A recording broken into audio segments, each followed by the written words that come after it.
ব্যয় বৃদ্ধি বিবেচনায় দেশের রপ্তানি আয়ের প্রধান খাত তৈরি পোশাক শিল্পে মজুরি বাড়ানোর দাবিতে আন্দোলন কিংবা শ্রমিক অসন্তোষ সাধারণ চিত্র।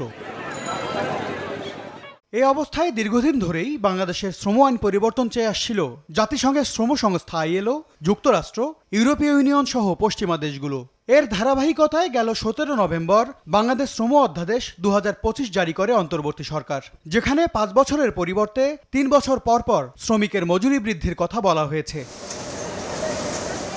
সবশেষ 2023 সালের 1 ডিসেম্বর তৈরি পোশাক খাতে ন্যূনতম মজুরি 8,000 থেকে বাড়িয়ে 12,500 টাকা নির্ধারণ করে দেয় নিম্নতম মজুরি বোর্ড। পোশাক ছাড়াও চা বাগান, বেসরকারি পাটকল, নিরাপত্তা কর্মী সেবা সহ 13 খাতে সবশেষ মজুরি কাঠামো কার্যকর হওয়ার 3 বছর পূর্ণ হয়েছে বা আগামী বছর পূর্ণ হবে। সে হিসাবে নতুন বিধানে এসব খাতে বাড়াতে হবে মজুরি। তাদের বেতনটা সবসময় একটা এমন জায়গা থাকে যে কোনো মতে তারা বেঁচে থাকে, তো সেইটার সময় আমাদের মজুরিটা যে 3 বছর করা হয়েছে, আমি মনে করি শ্রমিকদের জীবন মান উন্নয়নে এটা একটা ভূমিকা রাখবে। মজুরি নির্ধারণের ক্ষেত্রে যে মজুরি স্ট্রাকচারের মধ্যে অনেক প্রবলেম আছে এবং সেটা যদি আমরা ঠিক না করতে পারি তাহলে 65% বেসিক থেকে এখন কিন্তু 51% চলে আসছে। 13টি মশলার এক দারুণ কম্বিনেশনে তৈরি ইফাত রশিদ বিরিয়ানি মশলা, উৎসব এখন প্রতিদিন। যদিও নতুন অধ্যাদেশের বেশ কিছু বিধান প্রত্যাখ্যান করেছেন শিল্প উদ্যোক্তারা, তবে 3 বছর অন্তর মজুরি বাড়াতে আপত্তি নেই তাদের।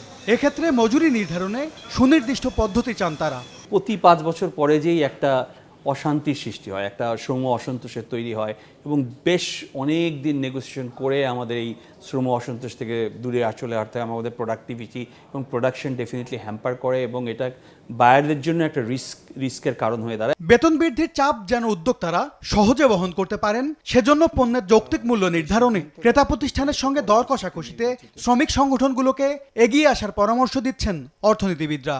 আমাদের উদ্যোক্তারা যাতে 3 বছর পর পর মজুরি পুনর্বীক্ষণ করা হবে, এটা যাতে তারা দেওয়ার সক্ষমতা যাতে রাখতে পারেন, সেই জন্য যে ধরনের প্রাতিষ্ঠানিক সহায়তা তাদেরকে দেওয়া দরকার, সেটার দিকেও আমাদের কিন্তু নজর দিতে হবে। আমাদের এখানে এতগুলো যে সবুজ কারখানা আছে, কিন্তু দাম পাওয়ার ক্ষেত্রে কিন্তু আমরা কিন্তু সেই সুবিধাগুলো পাচ্ছি না। এখন এই ট্রেড ইউনিয়নগুলো যদি তাদের ভয়েসটা রেজ করতে পারে, তাহলে সেক্ষেত্রে তখন দেখা যাবে কি যে একটা ইন্টারন্যাশনাল প্রেশার তৈরি হচ্ছে। এখন পর্যন্ত 42টি খাতের ন্যূনতম মজুরি নির্ধারণ করে আসছে নিম্নতম মজুরি বোর্ড।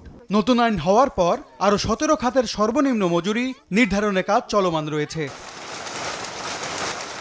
MS আরিফিন, সময় সংবাদ, ঢাকা।